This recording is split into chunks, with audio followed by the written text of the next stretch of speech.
Hi, I'm Dr. Nate Akpich, and in this 4 and 4 video, I'll be summarizing findings from my 2021 study, Barriers to Degree Completion for College Students with Foster Care Histories, results from a 10-year longitudinal study. So the main purpose of this study was really to look at all these different factors that could influence the likelihood that college students with foster care histories complete a college degree.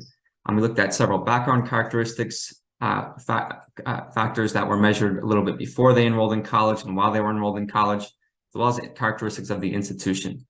This came from a representative sample of students with care histories. So this is unlike previous studies, and we looked at college degree completion all the way up to age 29 or 30, which is a lot longer than most other studies. So the sample for this study includes 329 youth who participated in the Midwest study, which is a longitudinal study of youth in foster care in 3 Midwestern states.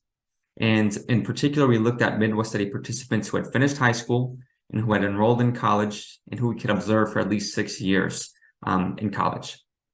So we obtained college records from the National Student Clearinghouse in 2015 when youth were about 29 or 30 years old.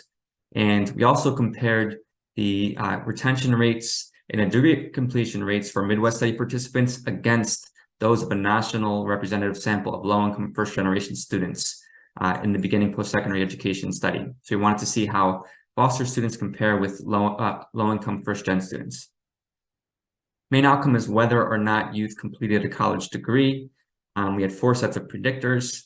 One is several background characteristics of youth with care histories that were measured at age 17 from the Midwest study. Pre-entry factors were a bunch of characteristics that were measured right before youth enrolled in college. Post-entry factors are same characteristics while youth were in college. We also looked at several characteristics of the schools that youth enrolled in, such as if it was a 2-year college, a 4-year college, or a selective 4-year college. We used logistic regression to examine all these factors. So main finding is that students with foster care histories, they attended similar types of colleges as low-income first-gen students, but they had much lower persistence rates and degree completion rates. When we looked at regression results from the Midwest study participants, females were more likely than males to complete a degree, as were students who first enrolled in college before they were 19 versus youth who enrolled later on. We found 3 notable post-entry factors as having an influence on completing a degree. So being a parent when youth had to work full-time, and when they experienced more economic hardships. Each of these decreased the odds that youth with care histories completed a degree. Finally, we found that youth who enrolled in a 4-year college, especially the selective or highly selective 4-year college, were much more likely to complete a degree than were youth who enrolled in a 2-year college. So some implications. One is that graduation rates were much lower for foster students than low-income first-generation students. This really suggests and underscores other research that youth who were formerly in foster care face more disruptive and also unique barriers to degree completion. So we need tailored, robust supports for these students. 3 areas of support.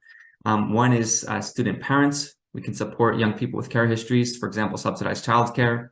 Can help students struggling economically, for example, with state tuition waivers, increasing ETV amounts, and also encouraging states to pass extended foster care.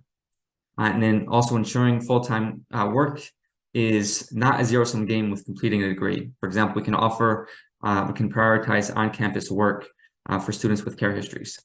And then finally, when it's feasible and when it's fitting for the youth, encouraging students with foster care backgrounds to enroll early and enroll in 4-year schools where their retention rates tend to be higher. There tend to be a lot more resources available to students. If you'd like to see a 1-page summary of this article, go to my website, nateakpich.com. There's also a way to request a full-length article, and you can also watch other 4 and 4 videos.